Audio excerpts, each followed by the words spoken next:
का मैं हृदय से बहुत बहुत धन्यवाद करता हूँ। तिनजियान में ये बातचीत हो रही है। господин премьер-министр, дорогие друзья, очень рады нашей встрече. आदरणीय प्रधानमंत्री जी, साथियों, आपसे मिलकर हमें बड़ी खुशी हो रही है। Символично, что проходит на полях саммита ШОС. ये बहुत प्रतिमात्मक है कि वो एससीओ शिखर सम्मेलन से इतर हो रही है। Организация, которая позволяет объединять усилия глав государств глобального Юга и Востока. ये एक संगठन है जो ग्लोबल साउथ और ईस्ट के देशों के नेताओं को प्रयास मिलाने को एक मंच प्रदान करता है। Усилия по созданию в Евразии архитектуры равной и неделимой безопасности. यूरेशिया में समान और अविभाज्य सिक्योरिटी ढांचे को बनाने के लिए प्रयासों के लिए एक मंच प्रदान करता है। Уважаемый господин премьер-министр, дорогой друг, 21 декабря исполняется 15 лет со дня принятия совместного заявления, в котором отмечен выход наших отношений на уровень особого привилегированного стратегического партнерства. महामहिम प्रधानमंत्री जी, प्रिय दोस्त, 21 दिसंबर को 15 साल पूरे हो जाएंगे जब से एक संयुक्त वक्तव्य पर हस्ताक्षर किए गए थे, जिसमें हमारे स्पेशल प्रिविलेज्ड पार्टनरशिप पर किस तरह हम पहुंचे। 15 साल हो गए। И можно уверенно констатировать, что многоплановые российско-индийские связи активно развиваются на этих принципах. और हम ये सच्चाई से बता सकते हैं कि हमारे रिश्ते इस सिद्धांतों पर बढ़ते हैं। Налажено многоуровневое взаимодействие. हमारे बीच बहुत बहुमुखी सहयोग चालू है। Торгово-экономическая кооперация в целом демонстрирует положительную динамику. व्यापार में सकारात्मक गतिशीलता देखने को मिलती है। Развивается туристический обмен.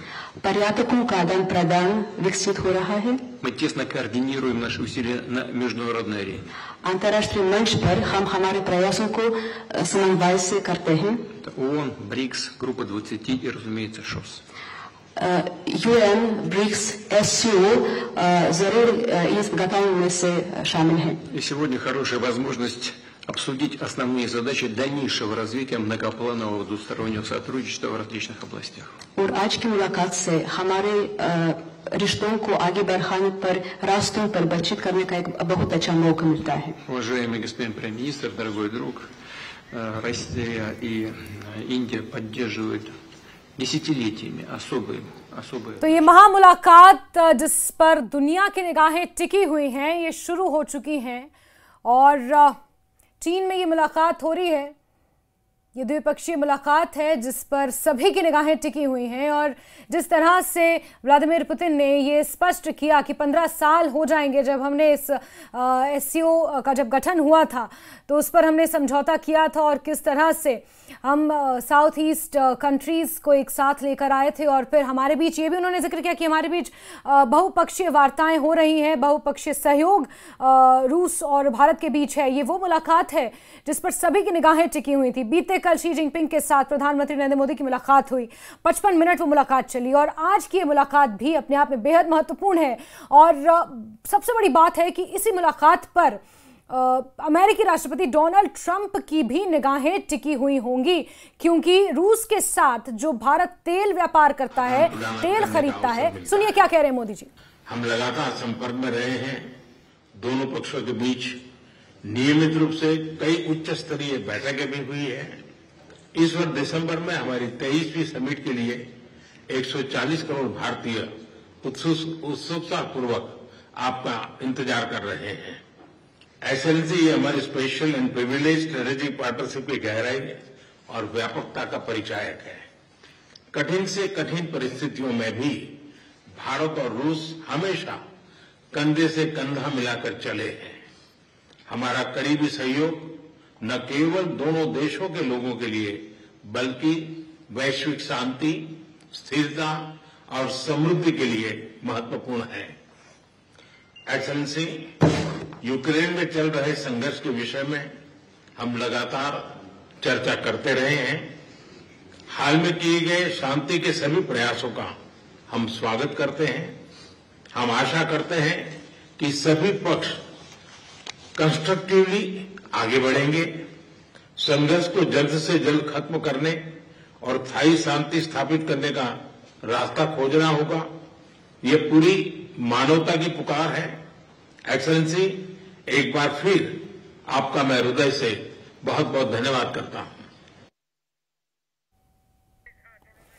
तो प्रधानमंत्री नरेंद्र मोदी ने जो कुछ कहा आपने सुना, और किस तरह से शांति स्थापित की जाए रशिया यूक्रेन के बीच, उसका भी प्रधानमंत्री ने जिक्र किया कि पूरी मानवता की पुकार है। और इसे भी कहने में प्रधानमंत्री नरेंद्र मोदी ने जरा भी गुरेज नहीं किया। इस बीच हमारे एडिटर शैलेंद्र वांगू जुड़ चुके हैं हमारे साथ, और इस द्विपक्षीय वार्ता के क्या मायने हैं और कितनी महत्वपूर्ण शैलेंद्र ये मुलाकात है, और सभी की निगाहें इस पर टिकी हुई हैं, खास तौर से अमेरिका की। कैसे इसे देखा जाए और अभी जो एक ओपनिंग रिमार्क्स दोनों की तरफ से आए, उन्हें कैसे डिकोड कर सकते हैं हम, शैलेंद्र? बिल्कुल जैस्मिन, ये मुलाकात काफी अहम है। इसमें दो चीजें काफी महत्वपूर्ण हैं। पहला तो ये कि प्रधानमंत्री मोदी और राष्ट्रपति पुतिन के बीच में जो हमने आज क्लोजनेस देखी कि एक ही गाड़ी में दोनों ने ट्रैवल किया समिट खत्म होने के बाद, और जहां पर बायलैटरल मीटिंग होनी थी वहां तक दोनों एक ही गाड़ी में साथ में गए हैं। दो तस्वीरें उसके बाद साझा की गई, और उसके बाद हमने इससे पहले जो तस्वीरें देखी पुतिन, शी जिनपिंग और पीएम मोदी के, किस तरह से ये तीनों वर्ल्ड लीडर्स जो हैं वो एक ही मंच पर साथ में थे, और इनकी आपस की जो बातचीत थी उसकी तस्वीरें, जो कैंडिड तस्वीरें भी हमने देखी है कि किस तरह से ये मुलाकातें हो रही हैं, और कहीं ना कहीं न सिर्फ अमेरिका की बल्कि पूरी दुनिया की नजरें इस मुलाकात पर होंगी। आपको याद दिलाऊंगा जैस्मिन की, आज से कुछ साल पहले जब यूक्रेन युद्ध शुरू हुआ था, उसी वक्त प्रधानमंत्री मोदी पहले वर्ल्ड लीडर थे, राष्ट्राध्यक्ष थे भारत के, जिन्होंने कहा कि this is not the era for war, यानी कि वॉर के खिलाफ भारत ने शुरू से ही अपनी आवाज मजबूत की, और ये कहा, सीधे उन्होंने पुतिन से ये बात कही थी कि this is not the era for war, ये युद्ध का जमाना नहीं है। और इस स्टेटमेंट को कई जगह कोट किया गया।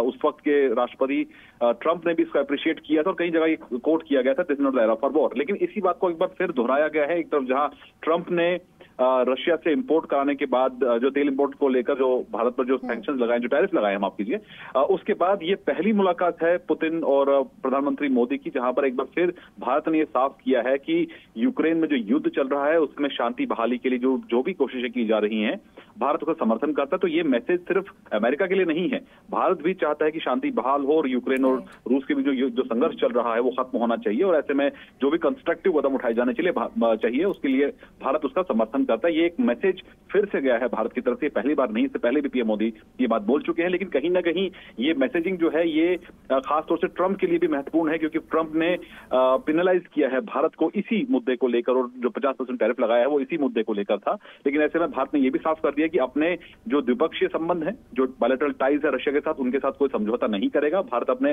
हितों को सबसे ऊपर रखकर फैसला करेगा। लेकिन वहीं अगर हम यूक्रेन युद्ध की बात करें तो इससे पहले हमने ये भी देखा था कि अब से 2 दिन पहले जेलेंस्की ने पीएम मोदी से भी मुलाकात किया, माफ कीजिए, फोन में बात की थी, और उस दौरान भी इस पर चर्चा हुई थी। तो कहीं ना कहीं भारत एक रोल प्ले भी कर रहा है कि किस तरह से शांति बहाली हो सके। इसमें अगर रूस से बात करनी पड़े या जेलेंस्की से बात करनी पड़े, तो भारत अपना जो रोल है पूरी तरह से जिम्मेदारी से निभा रहा है। बिल्कुल बिल्कुल। और एक जिस तरह से कोऑपरेशन और एक अंडरस्टैंडिंग रशिया, भारत और चाइना के बीच देखने को मिल रही है, वो जाहिर सी बात है ये दर्शाता है कि अमेरिका की जो एक टैरिफ स्ट्रैटेजी है, टैरिफ जो लगाने की उनकी एक वो धौंस वाली राजनीति जिसका जिक्र शी जिनपिंग ने किया, वो कहीं ना कहीं ये जो मुलाकात, जो अंडरस्टैंडिंग है, वो उस चीज़ पर भारी पड़ती हुई नजर आ रही है। शैलेंद्र, बहुत शुक्रिया जुड़ने के लिए हमारे साथ।